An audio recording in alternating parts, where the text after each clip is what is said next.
के बुझा। अब हम का करें? दुखना के अछरंग लगा के भगावलो चहनी तबो ना भागल। अच्छा नइखे भागत तो ठीके बा, हम टुअरे के काहे ना दुख दी, अपने परेशान होके उ टुअरा भाग गई और भागिए जाई दुखनो।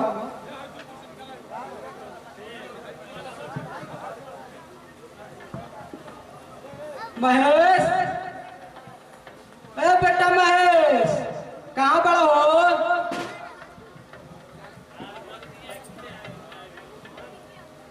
का हमाई हमरा के काहे खातिर बुलावत बाड़ी? हम तोरा के नहीं की बुलावा,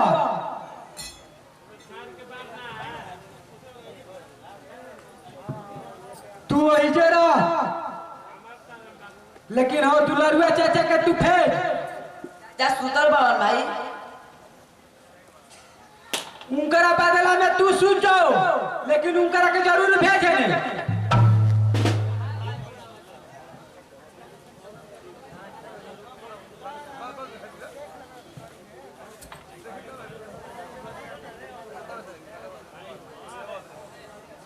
भौजी कौन काम बा? अरे दिन रात सुता रह दे तो तोर जिंदगी पार लग जाई। तो हम का करी भौजी, हमार जिंदगी तो लोहा के समान भारी बा। हमारा जिंदगी के कौनो भरोसा नहीं, अब डूबी कि कब डूबी। तू तो 80 बरिस के पूरा यानी हम बात करत रहे रे, ई कहाँ से सीख दिलो रे? बुझाता कि पीएचडी के लिए होखस।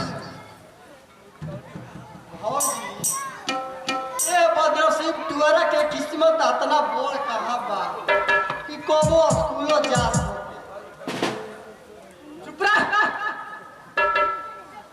काम के ना धान के आ 7 सेर अनाज के जो एक घंटा पर खा खा के आ दिन भर ये गली से वो गली घूमत रहे, बुझाता कि गांव के सोमारी करत होखस। भौजी कम से कम साल भर में तू एको बार तो सोच बोला, काहे के झूठो का हमारा बहुत छरंग लगावत तारू। बिना खइले टुअरा दिन भर घर घुरता, आ तू बारू की गांव घूमत तारू, तो हमारे के डांटत बारू। चुप रह टुआ एकरा से आगे बोला ले तो समझो। सुन हटिया पर तो करे जाई, कमल सब कपड़ा रखल बा, ले जाके नहर में ढोक ले आओ। एको अगर भुला गई तो पट्टी मार मार तोरा के समझो। भौजी अब भाई हम 5 किलो के वजन कबो उठौले नहीं, तो इतना वजन कैसे उठा सकीना? ओहू में 3 दिन से बिना खइले।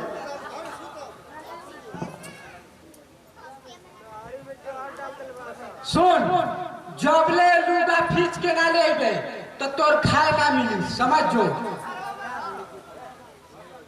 ठीक है बा भौजी, आदमी अपना पेट के आग बुझावे खेती जवन काम ना करे वो करे पर तैयार हो जाए। ठीक बा भौजी, हम जात बानी खींच के।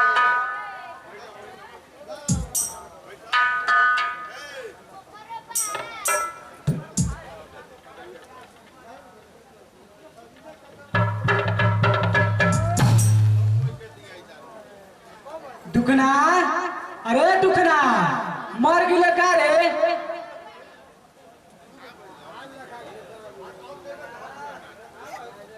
कहाँ बड़े रे?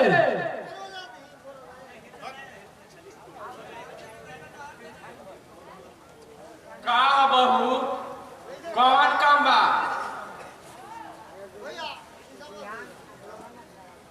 हमरा के काहे खातिर बोलैले हूँ?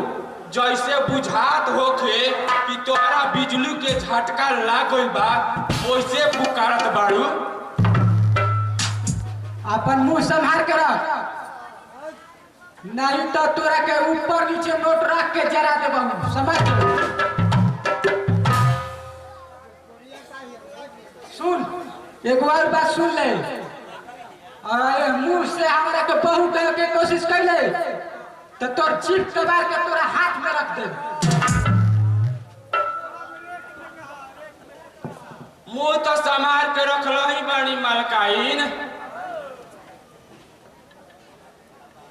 हम कबो खाली बात ना कहिला। तोहरा भी इतना पैसा कहाँ से कि तू हमरा के गोईठा कीन के जराइबू?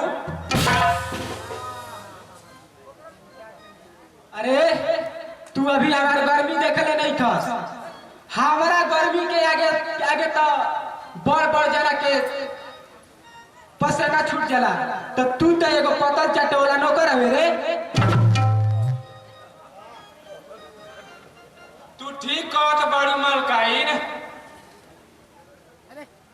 हम नौकर जरूर बानी, बाकी तू इहो एक देखले हो कबू कि सूरज के गर्मी जब धरती पर आवेला तो जीव जंतु ओकरा के बर्दाश्त ना कर सकेला, आ एगो छोट बदरी सूरज के गर्मी के ढक देला,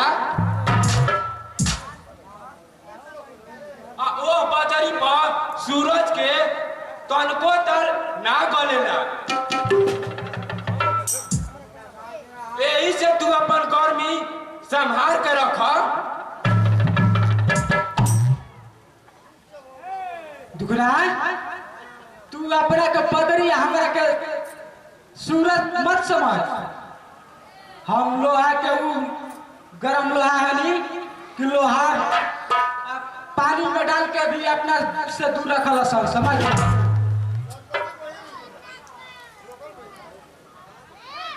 आ तू इहो जानत हो कबू कि एगो लोहा जब ओकरा के पानी में डाल देबू तो ठंडा हो जाला, जावना के एगो मुंह से कुकुरो लेके भाग सकेला। तू नौकर होके एगो मालिक से मुंह लगावत रे। हम मेहरारू हारी झूठो के अचरंग लगा के तोरा के जेल में भेजवा दे, वही में चौकी पीसत रह जाए, समझो? बाकी अपन तू दिमाग ठंडा करके सोच बहू, हम पागल ना हई कि तोरा के झूठ सच असही बोलत रहम। ठीक बात, जो शहर जो जाके सब्जी लेके आओ, जो तो खाए बंदे कर दे, समझिए?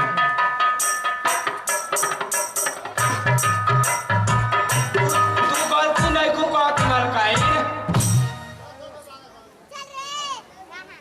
हम बुढ़ा गनी बाकी कौनो परब ना कहनी, आ का जाने एक सांझ भूखे रह जाई तो वो सांझ परब समझ के हम भूखे रह जाई। सुन, हमारा संदूक में जाके झोरा डाले के आ, चल जो बाजारे सब्जी ले ले आ, जो। झोरवा तो बता दिलू मालकाइन, बाकी पैसावा के दी? तोरा के पैसा दी, तोरा के पैसा दी कि बचा के उड़ाई मिठाई खा ली, जो ऐसे उधारे ले लिए, जो।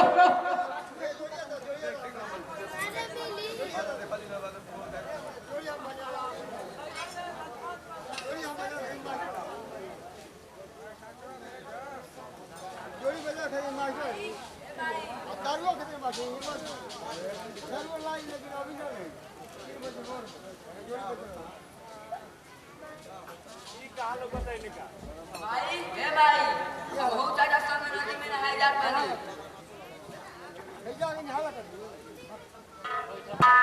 तोरा के बड़ी मार मारो, नदी में ढेर पानी बा, डूब जीवे तब रे। चाचा हमें संग नहीं रहियो। अरे ओकरा तक खुदे ना पवरे वाला तो तोरा के का बचाई। तो तू चाचा के नहर में अकेले जाए के काहे कहत भाई जब डूबे जीवन तो सब तूहे जान जीबे तो हम तोर माई काहे खातिर गाड़ी। तोरा अभी छप्पर ना बुझाई। चल चल चल भाग। ना चल। ना जीवे को चल ना जाए चल